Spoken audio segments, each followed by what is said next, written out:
กลับมาจะไหนไอ้ก็บ่ได้มาซ้อมลงเขาบ่ได้ลงโอ้ยเขาหักลงมาฝ่ายลง3-4คนแต่มันมีเที่ยวอะไรประมาณไม่ใช่ไม่ได้ลงอ่ะบ่ได้มาซ้อมเขาดูเดี๋ยวเขาตั้งไล่เสื้อกันคือชอบมาดีมากเขาเลยเอาผู้ใดมีหน้าเนี่ยแหละหน้าเท่กันเองได้พอเป็นยังเสียนะมันจะเริ่มต้นไม่เสมอได้มาสาวได้เต็มเรื่องละยังกี่ไรกันได้โจเรามันนี่มาผู้เบียร์โจเราดึงมาใส่นิ้วมาเนี้ยใจมันบุได้หรอกเราชนกันก่อนตั้งนี่เขาไม่ใช่ทีมเอหลายคนสเปรย์เขาถึงว่าติดเบิดทีมบี้ก็มีไห่มีแต้มเมื่อเจอกันบอกกันนะมันมีการลงมือในทีมลงมวยหรือเปล่าลงมวยให้หมดบอกลงมือหน่อยเกี่ยวได้ชนะครับเกี่ยวได้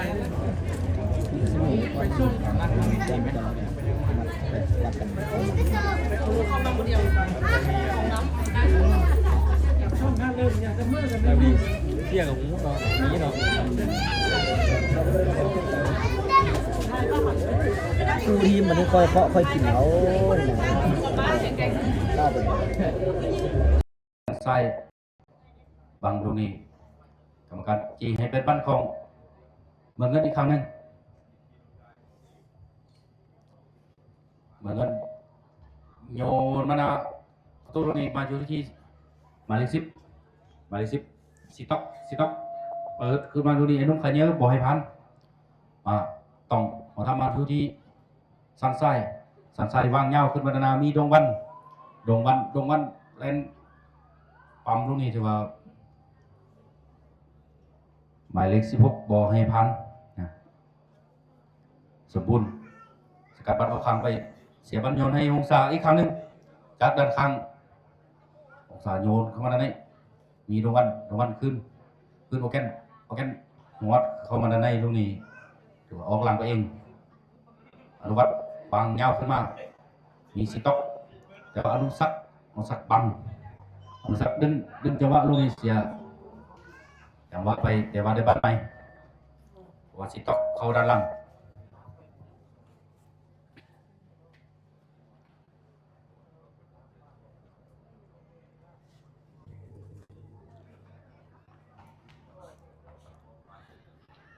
กรรมการฟังเสียงมักวิดเด้อมันว่าถึงจะเห็นนาทีเปิดด้วยสังไส้หมายเลข10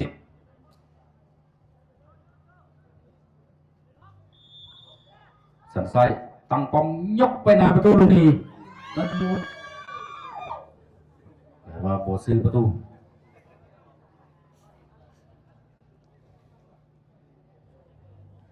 อนุวัต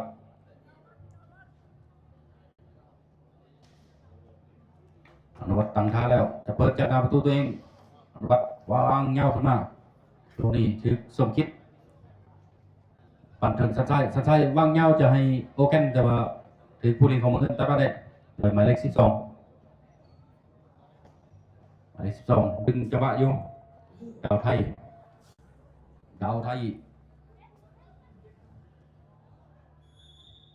กรรมการจีให้เป็นบันไม้คงซา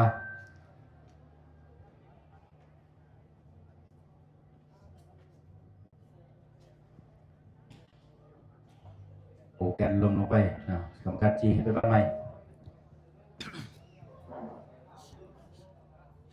4,000กับเข้าสู่สนามตันทีมเมืองเงินหมายเลข14กรรมการมาฟังเสียงมวิทย์สันไซต่อสันเสียลักลงไปแต่ว่าทึกเมืองเงินตัดได้บริษัทสวยลูกนี้บรรลุมาถึงบริษัทเมืองเงินมาโบพันไอ้นุ่มขาเยอะกลับได้สบายเปิดยาวขึ้นมาเมืองเงินปั๊มขึ้นลูกนี้อนุสักพักก็ไปได้อนุสักไปเองทึกตับลงไปลูกนี้กับการจีให้เป็นบ้านขององศา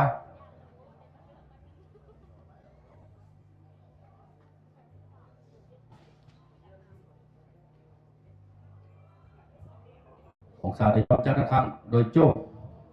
โยนลูกนี้ไอโอแกนแต่ว่าตรงวันโยนไม่โยนมาลูกนี้บ่อพัน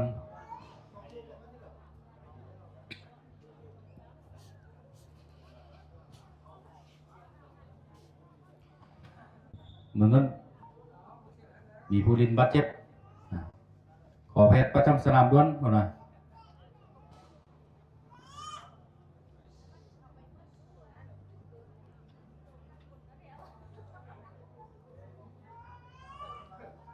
เดี๋ยวมีการบาดเจ็บนะผู้ลินของเมืองเงิน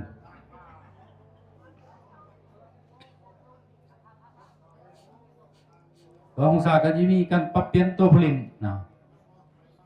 ผมจะส่งหมายเลข30เอาลงไปส่งอัฟเฟยถอดหมายเลข8ออกมาพักถอดนิกสัน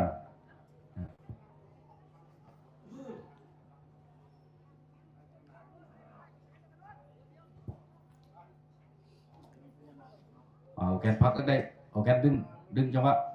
จะไปแต่ว่าทึกผู้ลินของเหมือนกันตัดบันไดเบียดกันเบียดดึงลงไปครับการจบทงเสือแล้วปัจจุบันยกขึ้นเอาไปเหมือนว่ามาเล่น2 อัตราสไลเดอร์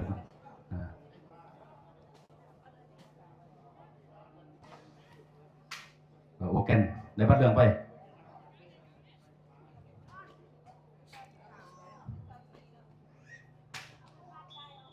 กับการให้สัญญาณเปลี่ยนตัวผู้เล่นถอดนิกสันออกมาส่งอัฟเฟยลงไปหมายเลข39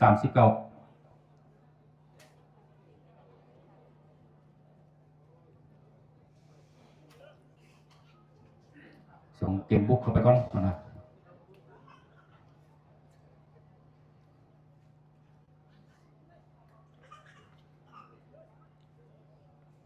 องศาจะเปลี่ยนอีกแล้วมีอนงมารอเทียบอยู่ข้างสนามเหมือนกันเปิดยาวมานาประตูลูกนี้ลุงขาเยอะตัดบัตรออกข้างไป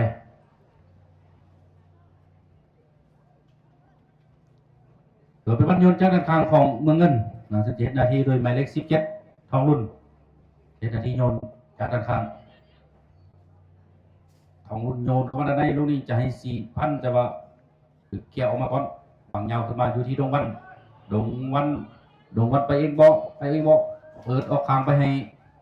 โอเกนใส่ความสามารถสมบูรณ์ดิฟเข้ามาด้านในดิฟมาเข้ามานี่มาจะไม่ได้ดิฟแต่ว่าอนุวัตบอลให้มันขึ้นมาลูกนี้เอาสักบอลเล่ลูกนี้ลงไปอยู่ที่4,000ออกไปทางด้านขวามือเอาทางขวามือหมายเลขทองรุ่นเปิดยาวขึ้นมาลูกนี้แต่ว่ามีผู้ลินลมลงไป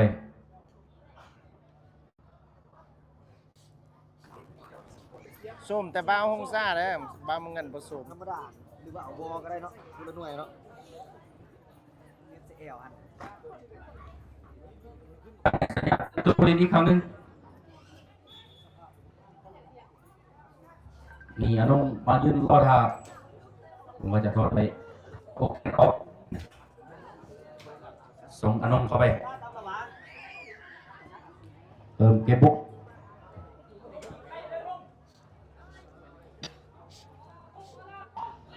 ตีไหลเป็นบอมเยอะสายตีสายตุ้มเหมือนกันจะได้เปิดลูกตั้งเตะในแดนของหงสายันลงนี้จักกรรมการเปิดยาวมาลงนี้โจ้ปั๊มลงนี้ถือว่าลงไปกรรมการจีให้เป็นบ้านใหม่ของหงสา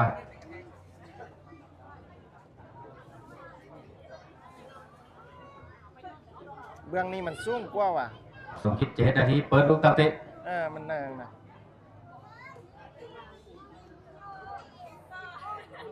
สมคิดบางเงาขึ้นมานะลูกนี้อยู่ที่อารมณ์หมายเลข19เข้าไปไหมลูกนี้มีคนเหมือนกัน เดี๋ยวบันไปก่อนโดยหมายเลข7ถูกสิทธิ์เกียร์ไปองศาต่อเก็บขึ้นมาโจเปิดอยู่นี่ติดผู้เล่นของเงินเปิดยาวขึ้นมาอยู่ที่หมายเลข39บันอยู่ที่อนุสักต่อไปที่อนงเข้าด้านในตอนนี้เอาเฟยแข่งเงามาลูกนี้บันอยู่ที่ กองเสียงห้องซ่าอีผ้า ชาว หรอ ไส้แต่ว่าชาวไส้เสียรับไปก่อนเอาสักชึกปั๊มลูกนี้ลงไปบันอยู่ที่ต้องหมายเลขเก้าเปิดมาหน้าประตูลูกนี้ปั๊มได้บ่ปั๊มลูกนี้มันยังบวกบนเกตอันตรายเอาเ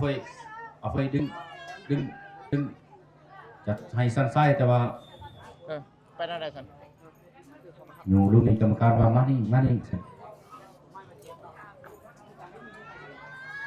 ลืมท่ามันจอดรถเลยครับ ลงไปเป็นท้องรุ่นหมายเลข17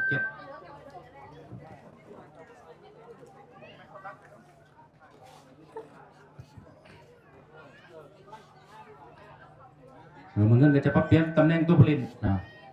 มีหมายเลข10มาเราท่าแล้วถึงหมายเลข17บทสามารถติดต่อได้คือทองรุ่นต้องได้เปลี่ยนออก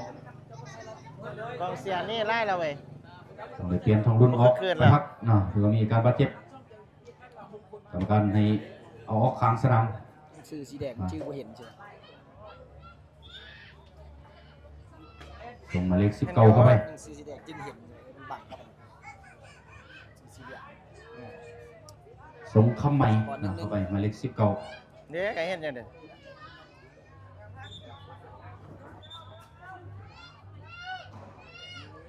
กรรมการ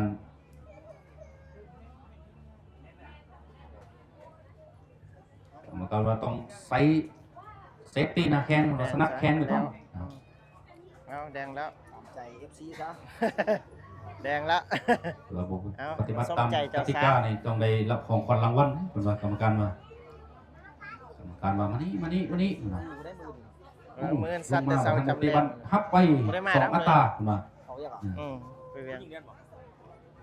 แรงดิมีผู้หญิงคู่นึงเดียว ลงไปมาทันในเตะบัตรจะบัตรเถอะในบัตรเหลืองไปแล้ว 2 โมง มาแล้วนี่กรรมการมากระแทกด้านหลัง เข้าช่องทีมอ่ะไปแข้งนะ เป็นบัตรของเมืองเงินเป็นบัตรใหม่ของเมืองเงินนักกีฬาทั้งสองทีม เองนะเนาะ ต้องเล่นด้วยไมตรีจิตมิตรภาพแล้วก็เล่นด้วยกติกาโบใส่อารมณ์ในการเล่นถ้าเกิดอุบัติเหตุหรือว่าบาดเจ็บหนัก ใช่ท่านบ่มีมันบอก แต่สูญเสียเวลาสูญเสียสุขภาพต้องเล่นด้วยความระมัดระวังทั้งสองทีม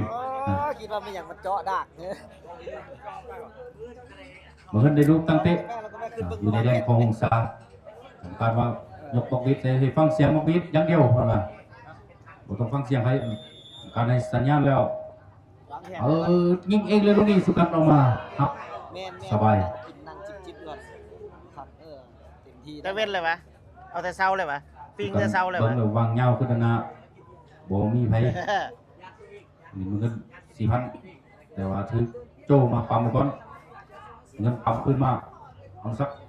ปั๊มขึ้นปั๊มดูนี่มีสันไส้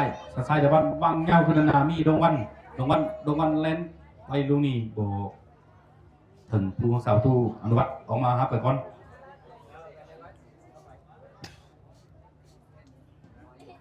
อนุวัตวางเงาขึ้นมา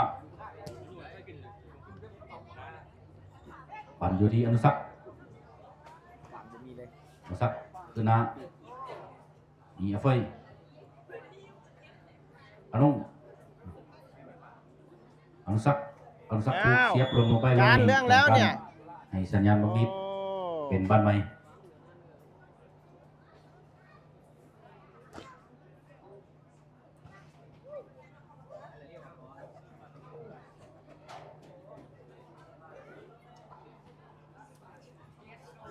กรรมการให้สัญญาณเปลี่ยนตัวผลิตอีกครั้งหนึงหงสาจะเปลี่ยน ล้วน ถึงจะส่งหมายเลข23เข้าไปมันว่าจะทอดหมายเลขได้ออกมาพัก เด้อ ออกหมายเลข7เนาะอนุสักดิ์ออกมาพักพรส่งหมายเลข23ส่งทองสุขเข้าไป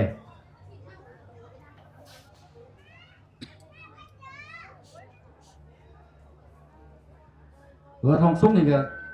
หมายเลข23นี่ก็สังกัดอยู่รองที่สุด FC เนาะสโมสรรองที่สุด FC ปัญหาประตูตรงนี้ปั๊มอนุวัฒน์ออกมาปั๊บนี่เถอะ หลังตีท่าน ถามข้ามไปยันนาเสียได้ เวลาผมโดนคุณนะแปลก ค้างอยู่เรื่องคุณไม่เรื่องในมื้อเช้านี่ปลายไม้ดูเลย ๆ เรื่ เรื่ อ อง งข้างใส่แล้วฟาดเลยแปลก เดี๋ยวถือว่าการประกอบสวนถือว่ามาเรื่อยๆเนาะถือว่าทานหัวหน้ากองราชการปกส.แขวงสยบุรีประกอบสวนเป็นเงินสด1 ล้านกีบเนาะ1 ล้านกีบข้าพเจ้าตั้งนายองค์การปกครองเมืองสาขอแสดงความขอบใจอย่างสูงยังทางกองราชการปกส.แขวงสยบุรีขอท่านจงมีสุขภาพเข้มแข็งเฮาหันมันยืนมีความผาสุกในชีวิตส่วนตัวและครอบครัวก้าวหน้าในหน้าที่อันยิ่งใหญ่ของท่านขึ้นไปเรื่อยๆและขอถือเป็นเกียรติอย่างสูงขอเชิญท่านพรสวรรค์ไสสมพันธ์เลขาคณะบริหารงานพรรคเมืองขึ้นรับอย่างเป็นทางการเจ้าขอเชิญ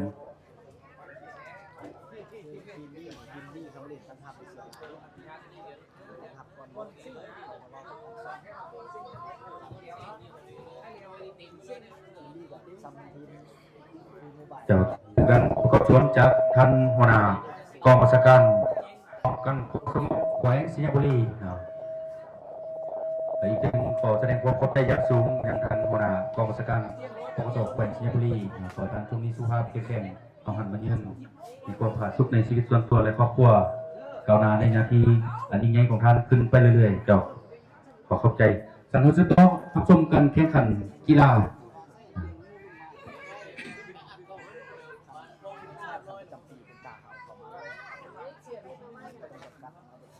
องศาจะได้โยนจากด้านข้างโยนมาจากวันนี้คือเงินเบียดดูนี่กรรมการจบของทรงไปแล้วจบของเสือมาแล้วให้ไปอีก2 อัตราคนว่าตลาดสดของซาเดอร์สไลเดอร์เปิดแล้วคนว่าลินซอกบ่ได้เลยคนว่าแอนตาซินบ่แจ๊กเลย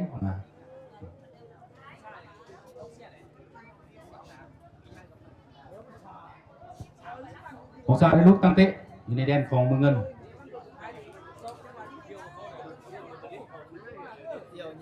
ถือว่าเกมกับเข้มข้นนะแต่ว่าปัจจุบันก็ยังเสมอกันอยู่1-1แต่ทีมเราก็เปลี่ยนตำแหน่งตัวผลิตไล่ทำลูกนี้สีซ้อลูกนี้ถือว่าบอลถึงต้องตบต่อให้อีกนั่นขยี้มาเองไม่ดีคืออะไรออกไปได้ใช่ป่ะ กรรมการจีให้เป็นลูกตั้งเตะจากหน้าประตูได้บ่ได้ว่าอยู่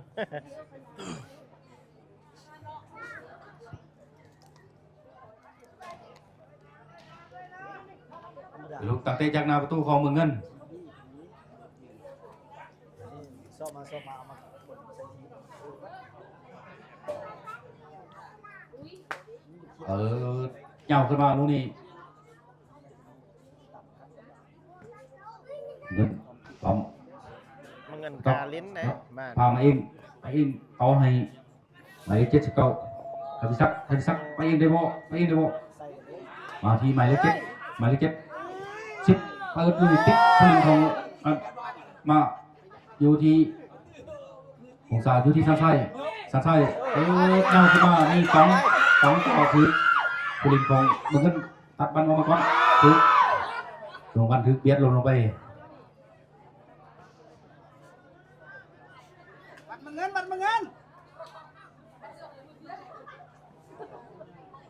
รรมการจีให้เป็นบ้านของเมืองเงินโยนจากด้านข้างโยนโดยมาเล็กซัมลักกี้ได้บ้านแล้วดึงตรงนี้ต้องคือเอ็กอัพหมายเลข8ของเมืองเงิน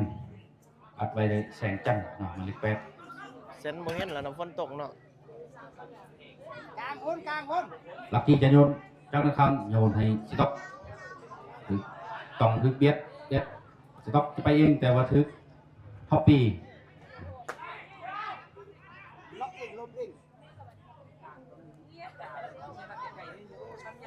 เหมือนโยนอีกครั้งนึงท็อปปี้บนขึ้นนาลูนี่มีดวงวันใส่กลมไม่ไปลูนี่แต่ว่าลงมือกันความมันออกมาก่อน เดี๋ยวค้าว่ากันเรียบร้อยแล้ว สักมันอยู่ที่สมคิ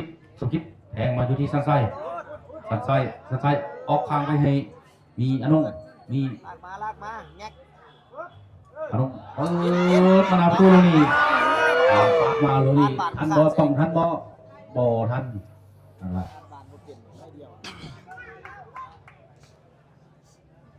มันงามเมื่อกี้เปิดโคตรงามเลย มันโยนจากด้านข้างของเมืองเงิน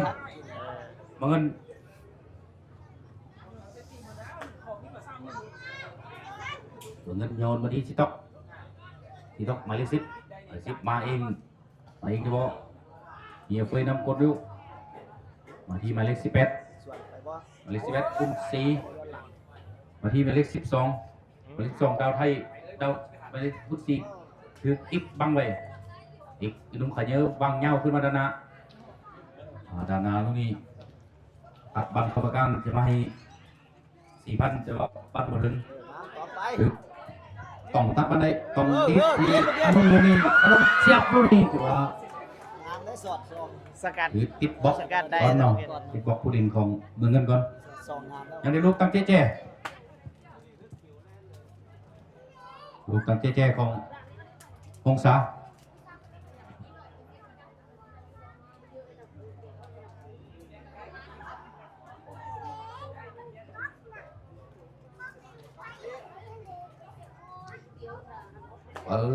ยาวมาดามตู้ตรงนี้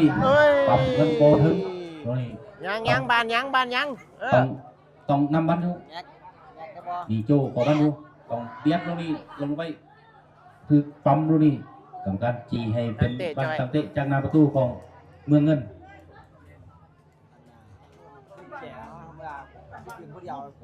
ขึ้นไป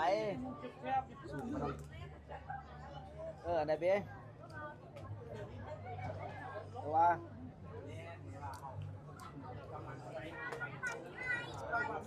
ไอ้คนยืน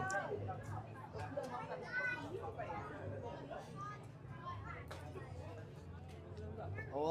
เปิดยาวขึ้นมาอยู่ที่สันไซทุกบอลลงสวยงามสันไซจะไปเองแต่ว่าถือ ใช้แล้วก็แล้วนะบาน เมืองเงินปั๊มขึ้นมาบันอยู่ที่น้ำขยเยอะบันอยู่ที่ท้องรุ่น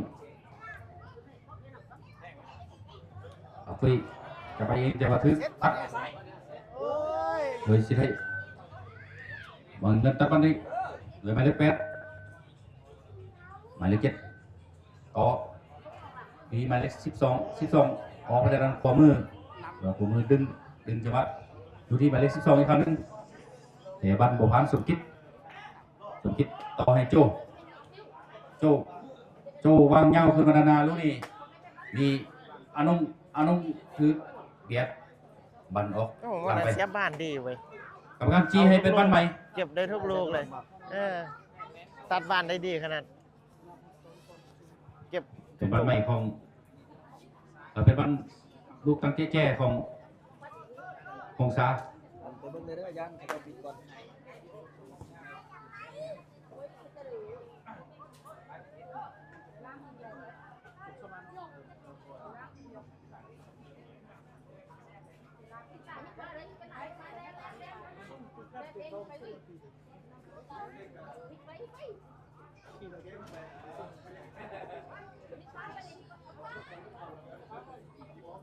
ของซาจะได้ลูกตั้งแจ้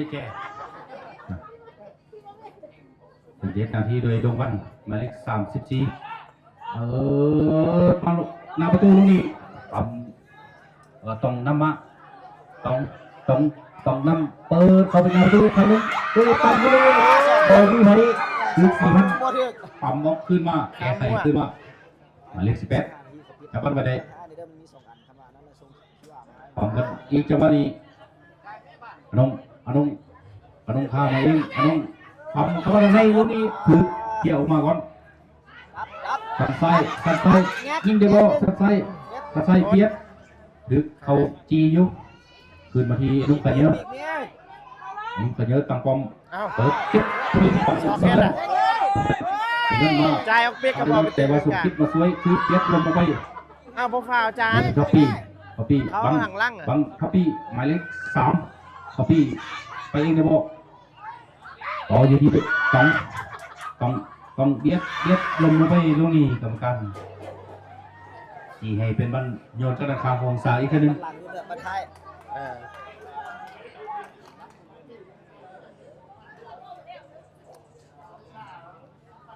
ถึงท็อปปี้จะขึ้นมาโยนมันจะด้านข้างโยนให้สันไส้คือดึงลงไปลูกนี้ถือว่าของสายได้บ้างไหม เรียบร้อย การบัตรใดจับบัตรสีเหลืองมาแล้วให้อีก2โควต้าหรือว่าบัตรไซเดอร์มาแรงจัดไปเพิ่นว่าอีก2โควต้ามาแรงงานตลาดสดของสา เอาดูไล่ลูกแล้ววืดไปวืดมาเนี่ย สันไส้จะเฮ็ดหน้าที่เปิดลูกตั้งเตะหรือว่าได้บัตรเหลืองไปก็คือลัคกี้หมายเลข3เนาะของเมืองเงิน น่าจะเกือบสุดท้ายแล้วนี่ สันไส้ ยังโดน สัน เติม ไส้ เลย ว่าคอเสียแน่เพิ่นว่า จังนาทีแหละ เฮ้ย26 นาทีแต่ว่าค่อยไล่ ใส่ ค่อย เปิ ไล่ ด อัน ใส่โอ้เป็นเอาประตูแล้วลูกนี้4ตกมาวันอยู่ที่ทวิสิตมาทวิศักดิ์ทวิศักดิ์เตะอัพ เดินในขนาดฝนตกเห็นเต็มเนาะ เด็กเนี่ยนะมูช่วยอนุกันเยอะปั๊มขึ้นนะ แฟน ดูนี่ เศร้าดิ ออกครั้งอีกครั้งหนึ่ง เต้นลำกา เงินจะได้โยนจะดันครั้ง รู้ไปถึงแล้วตอนขับ เดินนี่นะมันขนาดฝนตกอย่างขนาดนี่กันมันแห้งๆเนี่ยง่ายเลย มาตรงนี้หมายเลข7ของเงินตั้งปั๊ม ฝ ขึ้น นต นะ กพึ่งมือได้ปะนั้น ลงไปเยอะเข้าได้ต้องออกมาดันครั้งให้สั้นไส้ กล้าเล่น สันไส้ใส่เข้าไปแล้วตีเข้าไปพลิกมานี่สวยงามพลิกเข้าไปจะให้ เอ้า ตะวันนี้ ตัวนั้นกูลำได้ ไอ้อัดลงนี่คือว่าลำนาไปก่อน ตัวลิ้นนะมันคือออกไปพร้อมบ้านนะ หรือว่าเฟยอยู่ในตำแหน่งลำนา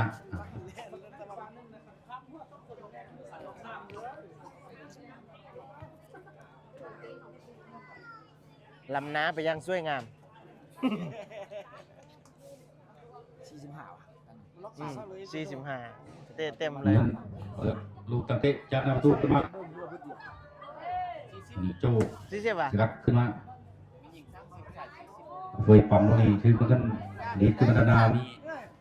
เอาไปซักมีบุญศรีหมายเลข18เตะอัดอนุกันเยอะนี่บอกว่าอนุกันเยอะถือเบียดลมลงไป เอาอีกว่ะ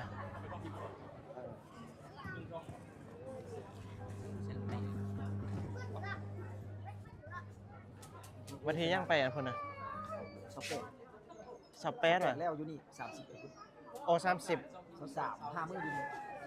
สเปนแล้วอยู่นี่ กระเทินเลย ไปโตกันเลย30 กระเทินเลยเดินไปนำหมอ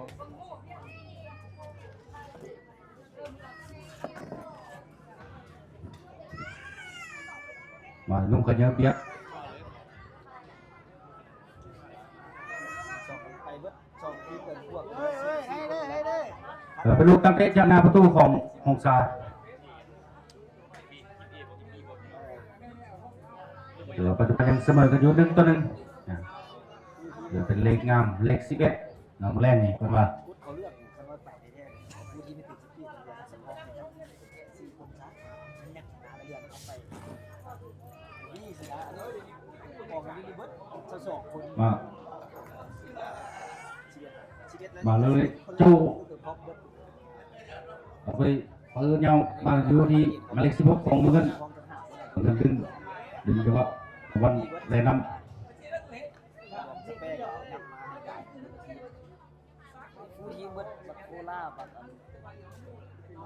สงสารโยนเจ้าด้านข้าง อยู่ที่เฟยต่อมาที่น้องข้านแต่ว่าคือบุรีเขาเงินปั๊มมา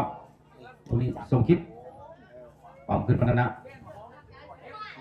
เบียดกันจังหวะนี้เงินตัดไปเลยเงินดึงจังหวะสต็อปจังหวะมีผู้เล่นเงินนั้น แจก แมตช์เฟยเขาขอแพทย์ประจำสนามด่วนนะ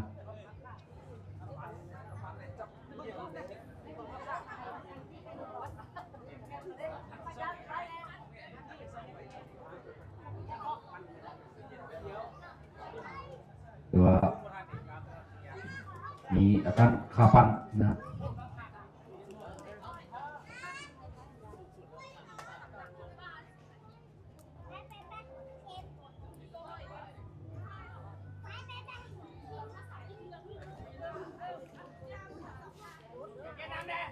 หมายเลข7เนาะที่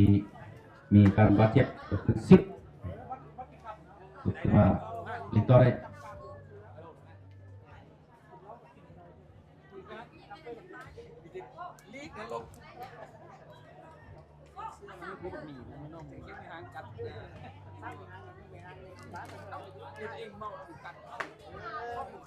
เงินได้ดูกันเตะอยู่ในแดนของตัวเองกันในสัญญาณบอลยาวมาหน้าตูนติดอยู่เลยก็หมายเลข79ทำพิสิทธิ์ทุกทางสุดไปเซตด้านหลังเลยเล็กเข้าก้นไปเลยอุตสาหตูวัดเซฟเลย เรียบร้อยมึงเงินนำแล้ว สิทธิ์เขาลูกนี้ถือว่าวัดสิทธิ์เลยลูกนี้ขอประตูไปอย่างสวยงาม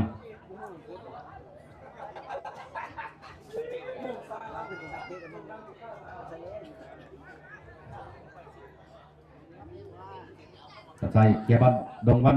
นปั๊มใกล้ลูกนี้ถือว่าบอกเงินบอกให้พันแกใครเอาข้างไปก่อนเสียบรรยนต์ให้องศาเสียบรรยนต์เจ้าดันข้างถึงเห็นนาทีโยนโดยท็อปปี้โยนสันครับสันไส้ยกขึ้นนาลุยมี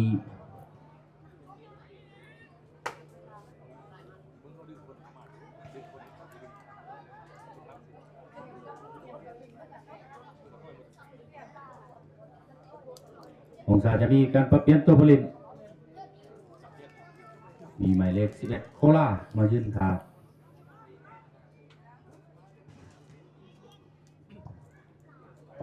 เงาอะอยู่ที่สิต๊อกบอกหันสันไส้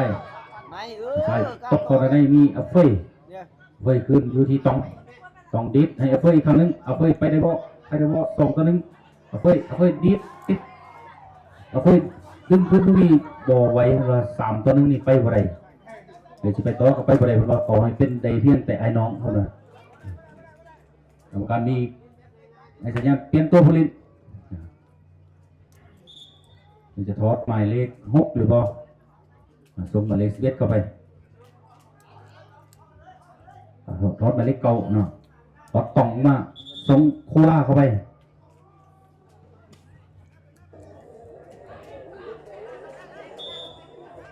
ทำการในสัญญาณโคล่าเข้าไปในบันทันทีโคล่าต่อกับอัฟเฟยอีกตอนจะให้นุ่งพันตัวแล้วก็เข้าค้าง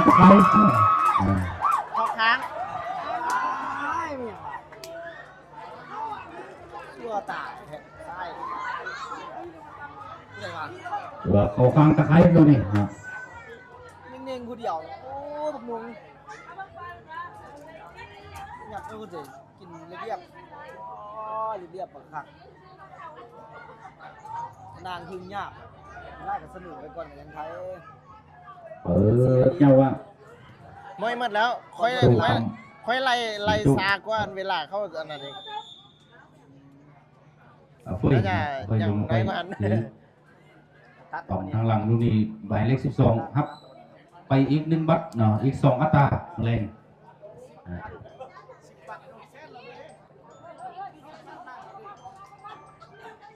ดาวไทยเนาะนะครับของควันไปแล้วเป็นบัตรเรือง มีแต่คนเบิ่งบ่มีคนกดไลค์ให้เว้ย ของการได้ลูกตั้งเตะ ไลค์ให้ได้ไหม ถึงจะเป็นหน้าที่ ไลค์ โดย 18คนหนึงเนี่ย ซันไซซันไซตั้งปอมยก นั่งกันเลยนะแซ่บทุกคนเลยนะ ยกยก โอ้ย อันนี้ทำกันตรงนี้เถื่อกรรมการว่า ดำน้ำอะ เป่าไปก่อนแล้ว คือแค่น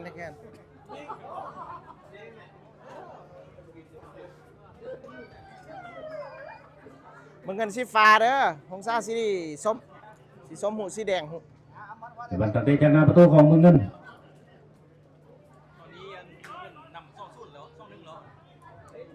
มึงเงินได้ซ่องเด้อ เมืองเงินเจ็บนะเปิดจากหน้าประตูตัวเองขึ้นมามาลูกนี้อยู่ที่สีต๊อกสีต๊อกไปเตะกันสัก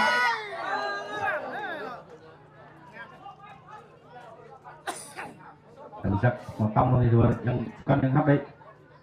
เออ ลุดมันอยู่ที่ดงวันเตียดลูกนี้หมายเลข8 เอาเขากวนนะสมา เคลียร์ออกคางไปก่อน8แสงจันทร์หมอพันเถอะมงซาโยนเข้ามาลิ้นไปอยู่ที่เอาไป กดไลค์มาให้พูดอะไรด้วยด้วย เดี๋ยวไปที่คัปปี้กรรมการในสัญญาณทดเวลา เวลา บาดเจ็บ3 นาทีนะเหมือนเงินพาบันขึ้นมาไปเลย ขึ้นมาดานาลูกนี้แห้งเกินไป ออกล่างไปเตะนำขึ้นมารถ เป็นตัดเตะจากหน้าประตูของวงซาเดี๋ยวกรรมการในสัญญาณทดเวลาบาดเจ็บ3 นาทีในครึ่งเวลาที่ ทดเวลาละ3 นาที 2มา จังโมง ตั แล้ว ว ที โม ม ง ข เนี่ อย งเมืองเงินมีอาการบาดเจ็บแผลประจำสนาม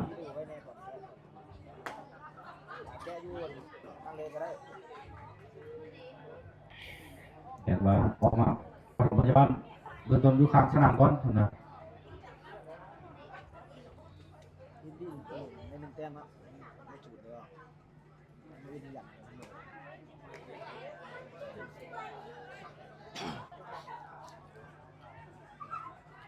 องศาปามาโจโอรีดเข้ามาด้านในปั๊มเข้ามาอีกเติมเข้าไปบรรยุที่น้องขัน ชิงใครพวกผม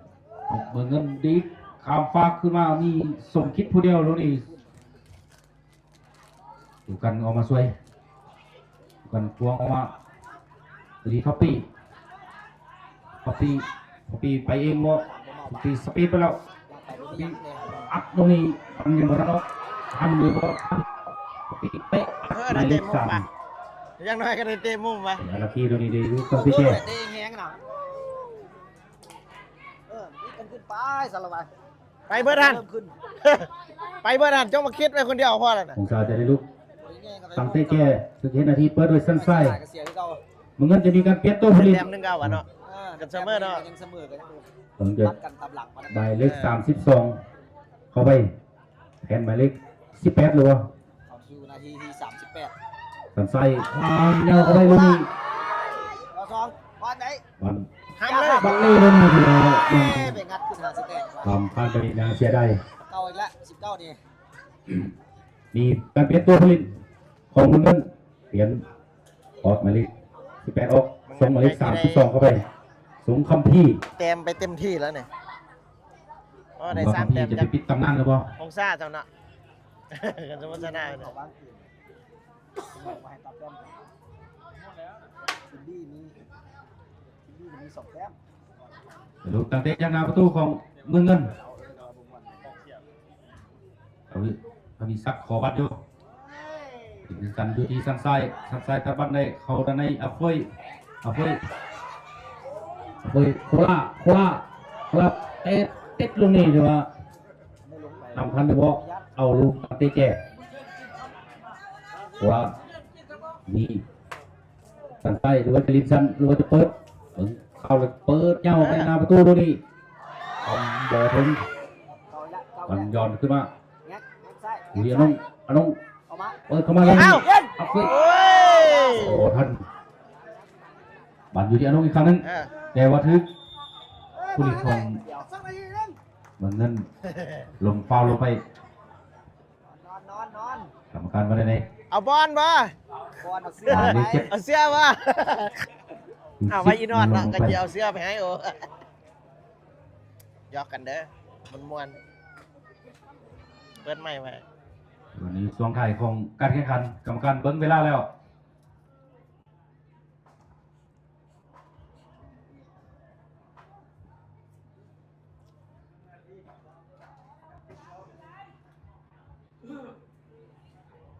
เงินจะเปิดลูกตามเตะลูกบ้านใหม่ลูกนี้ฝั่งปอมเปิดยาวขึ้นมาลูกนี้โบถึงทวิศักดิ์การให้สัญญาณหมดเวลาการแข่งขันมือเงินเอาชนะหงสาไปได้2-1ในเกมเปิดสนาม